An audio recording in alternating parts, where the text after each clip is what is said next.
welcome back to my channel. My name is Ashley, and in today's video I'm going to be talking about my sight once again, but more specifically to do with how I see different things.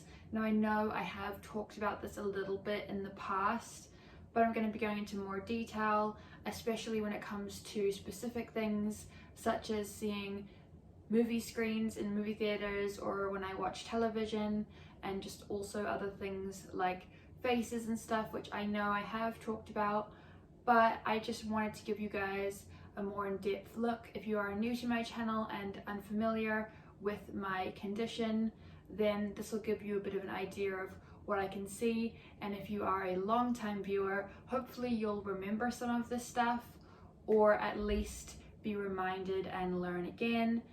So before jumping into today's topic, talking about TVs and movie theater screens, I want to just kind of give you a little refresh on my different disabilities and kind of how they work.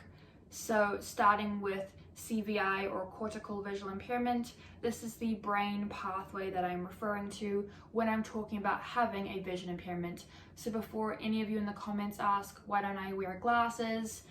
They might help, blah blah blah. It's because my eyes themselves are not damaged, they are fine. I mean, I think so. For the most part, they're no different from anyone else's eyes, but it's the receptors, so it's what my brain processes that gets all muddled up when it connects from my eyes to my brain. When it sends that signal, it just goes wonky somehow, like something's not right. And so my brain doesn't get the entire picture. And when it's a really kind of overwhelming environment, quite a lot of people or a lot of things going on, like if I'm in a supermarket or I'm at a concert where there's just like a lot happening, I see a lot less than if I'm out at the beach or in the water, or if I'm just walking somewhere where it's just a nice long pathway. You know, there's not too many trees, there's not too many other things kind of blocking my view. Everything's just clear, spacious, and open. I can see a lot more. And I don't know exactly how this works, but for whatever reason, the more clear an environment is, the less cluttered, the more spacious it feels, the more relaxed I feel, the calmer I am, and so the more I can see. Whereas if I'm in a busy environment where there are tons of people, tons of stuff going on, my brain just can't process everything it's seeing, and it kind of just shows me little bits at a time. I don't really know how to explain that anymore, but like I said, that's only part of my vision impairment. Again, it is all brain related. To give you a bit of a recap, when I was born, the umbilical cord, which connects you to your mother, got wrapped around my neck 4 times with a knot, which basically cut off the oxygen to my brain, making it so I couldn't breathe, and I had to be taken to a special place and had to have all these tubes connected to me. They didn't know if I was going to make it. It was a scary time, and I ended up being totally fine in the end, except for now having a bunch of different disabilities caused from that lack of oxygen, including cortical visual impairment, as well as right hemiplegia, which is a type of cerebral palsy, which again is caused by the brain. Cerebral palsy, cortical visual impairment, it's all cerebral, your brain. So for those of you who don't know what cerebral palsy is, or right hemiplegia is a type of cerebral palsy that only affects the right side of your body. I luckily have a pretty mild condition, meaning that I can still walk and I can still touch things. I just don't have a lot of feeling in my hand, and so it makes it a bit difficult to do things sometimes. Again, when I'm walking around, I tend to not feel everything and walk a bit slower, or struggle to walk on certain ground. Like certain environments are easier to walk in than others, such as beaches or grass, gravel, whereas things like concrete or just flat land is really easy for me to walk on. and then going back to, again, my vision impairment. Again, it's my brain, not my eyes. For that, alongside having cortical visual impairment, I do also have right hemianopia, which is the right sides of my eyes. It kind of is black spots, I guess. I don't see them. I don't entirely know exactly how it works. That's the only one that I'm not really sure about. And then I also have no lower field, meaning that if I'm looking at you right now, I cannot see what's down here.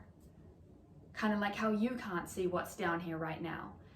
And again, when it comes to peripheral vision, I can't see anything either side of me unless I turn my head or turn my eyes.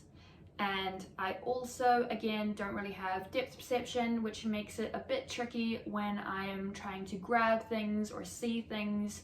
I can't really see them in complete detail. So that is my condition, that is how it works. And now that you know all of that, we can get into today's video. So for today's video, I just really wanted to kind of talk about some of the struggles or how it works for me having a vision impairment when it comes to going to the movie theaters or watching TV at home. When it comes to watching TV, I tend to sit about 2 feet away from my television. I have a relatively big smart TV, and so I will watch Netflix or Disney Plus, things like that, and I sit with my couch about 2 feet away from the screen, which isn't very much, but that way I'm able to see things in a lot more detail. I also tend to kind of lean over, which I'm struggling with not doing. I really need to make sure I sit up tall or lean back, which is why I try to push the couch closer to the TV. That way I don't need to lean over and hurt my back, and I can just sort of sit up and watch things properly. And when it comes to getting all the details, that's usually when I'll lean closer to really see the person's face. But the thing I like about TV screens is that, you know, faces are larger than life. When you are just talking to someone normally in the real world, you have to get pretty close to their face if, like me, you have a vision impairment, because you can't really see all the details on their face. You cannot see their expressions. You can't see their eyes. You know, what color are your eyes? What about all the details? Do you have freckles? Are you smiling or are you kind of frowning? You know, all different things like that. Now, obviously, some emotions are easier to see than others. And for other emotions, I do need to get a little bit closer, whereas with some, I can kind of stand further back. Also, when it comes to people's voices, that's a really good tell for me to see what kind of mood the person's in and things like that as well. So those are things that I kind of look for, aside from just how the person physically looks. I care about how they sound, and will try to make sure that I'm understanding things as best I can. When it comes to watching things on my phone, which I really try not to do, obviously I have to hold it like about this close to my face. And again, with things like my iPad, it's about like this close to my face. So with my phone, it's a bit closer, especially for details. With my iPad, it's more like this. Whereas with a TV, I'm able to sit much further back, about 2 feet, depending on how big the TV is. And that way I'm able to see a lot more that's happening. And because I can't see people's faces in real life, especially all the detail on someone's face, I love watching movies and TV shows where they have really big expressions. They get really close to the camera. You see those really big close-ups of people's faces. I'm able to see all the details. And so sometimes it's shocking to me to see how many freckles someone has or how many moles. And, you know, these are things I don't normally see. So it's really interesting to me when I'm able to see that really close up. And so when I'm watching my shows, there are a few different things that I prefer to watch, just personally. I don't know if anyone else can relate to this. I have talked about it in the past, but lately a lot of shows have been having that dark filter put on them, especially movies, where it's really hard to see what's actually happening just when you're watching the film, let alone when you have a vision impairment. It makes it even more challenging to actually see, because when you don't have a vision impairment, it's hard enough to see with that filter anyway. And I don't know about you, but those dark filters are just really difficult regardless of whether or not you have a vision impairment. And so for that, I do have to sit much closer to even know what's happening at all. And so that's why, although I may not want to watch Disney Channel all the time, I do gravitate more towards that just because it's so colorful. The same can be said about cartoons. While I am not a huge fan of cartoons, they're just not really my thing. I don't love them. One thing I can say about cartoons over live action is that they really animate people's faces. They really do show you everything that's going on. They're really good at animating not just people's emotions and their expressions and just like how their faces look and getting really close to the camera, but also just their environments, because you know, it's larger than life, it's a cartoon. As for when I'm going to the movie theaters, well, this doesn't happen as often. When it comes to the movie theaters, there are two different things that might happen depending on what kind of movie theater it is. Because there are two different types of movie theaters. There are the kinds that have the stage in front, which I'm not really sure what that's for, but the screens are usually a lot further back. They can often be smaller as well, and then you have that big stage. For those movie theaters, I tend to sit in about the second row. I try to sit somewhere in the middle. There are about like sort of 8 seats in the middle that are really good for different places where you sit, but the middle is probably the best to get both the sides of the screen. And again, sitting in the second row when you have that stage in front, it just allows me to be back enough that I can kind of look up at the screen and see everything that's happening around me and be really immersed in it.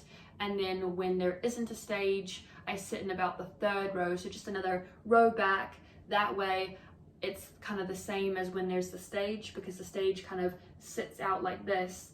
And again, I'm not really sure why some theaters have stages and some don't, but I have noticed that the ones that do have a stage tend to have smaller screens as well, compared to the ones that don't have a stage, where they have like a bigger screen to watch the movie.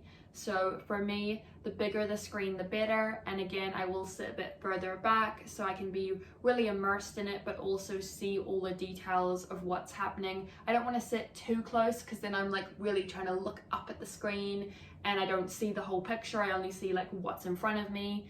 So by sitting back, I'm able to see the entire screen, the entire picture, but be close enough that I can actually see what's happening. For me, as someone with a vision impairment, not who's blind, I really hate to use VoiceOver more than I need to, which is why I use Siri to turn it on rather than just actually, you know, having it on 24/7, because personally I find it really annoying when I'm navigating different things and I can't click on specific stuff or read things properly because of the VoiceOver, and because I don't need it on because I can still see a majority of things.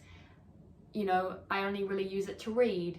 And again, for when it comes to watching things on like Netflix or Disney Plus with that audio description, for that description, it tells you everything that's happening. Like, I really only want it to read me text. Like, for example, if a character has a cell phone and is sending text to another character, a good example would be like Heartstoppers, or a lot of the new modern TV shows tend to have texts. Even like movies as well, they'll have all that text on the screen, not like text, but like they're sending a text. So like messages to each other that pop up on the screen, and sometimes it's just on the person's phone and the font's a lot bigger, I guess, but it's still really small for me to see exactly what's happening. So that's why I try to watch it on TV rather than on my phone, so I'm able to actually read their text, because they do blow it up, they do make it easier to read, but it's still a bit difficult to kind of understand everything, especially when it's happening so quickly. I'm trying to read all the texts and listen to the characters and watch the movie. So I think that the audio description is really good for that, for reading text messages that I can't see or that I'm struggling to read. Whereas it explaining everything to me that's happening, like the colors of stuff, what people are doing, like I don't need that. So it'd be interesting if Disney or Netflix were to kind of have a 2-part or a two-sectioned audio description where you could either have it on fully or just on when text comes on a screen, like when it's reading something in a different language or when someone is sending a text. Because like when I'm watching Marvel films, if they go to a different country, sometimes people will speak a different language, like with Asia or Africa, and then other times, you know, there's text, like big screen text where it says like New York, or, you know, and it tells you where you are. Sometimes because I don't know how things are spelt, I don't really know what the word is. New York's probably not the best example, but there are words like Wakanda, for example. I know the word, I cannot spell it, so I don't know what it actually says. And there are just things like that where I don't actually know what the word is, so it's hard for me to know what I'm actually reading and follow along. So it'd be really nice if the audio description could have an option where you just sort of turn it on and it's sort of half on, so it reads things like text on the screen or text messages, but it doesn't tell you all the extra details. I don't know if that makes any sense, but just for me, I don't like it to explain everything. It's the same with VoiceOver. Having Siri allows me to decide when I want it on and when I don't want it on. I think the Barbie film was the best for me. I sat in about the second or third row in the middle, and I could just see the entire thing. I didn't need to ask any questions. I didn't say like, what's happening now? What's happening now? Which is what I usually do because I can't see what's happening because it's so dark. With the Barbie film, it was just like anyone else. I knew exactly what was happening. It was so colorful. It was so great. And that was like one of the best films for vision impairments, to be honest. I don't know, again, if anyone else can relate to that or not, but that was just my personal opinion, and I think they did a really good job with the color contrast as well, especially since everything was pink. It could have been disastrous, but I feel like they did a pretty good job with that. Thank you so much for watching today's video. I hope that you found it interesting and enjoyable. If you did, then don't forget to smash it a big thumbs up, subscribe, and ring that bell so you don't miss any new videos. Also, don't forget to share it with your friends as well if you enjoyed it. And also, please do check out my vlog channel. I'm going away for all of September to Italy and London, so I really want you guys to check that out if you're interested, and I will see you in my next video. Bye!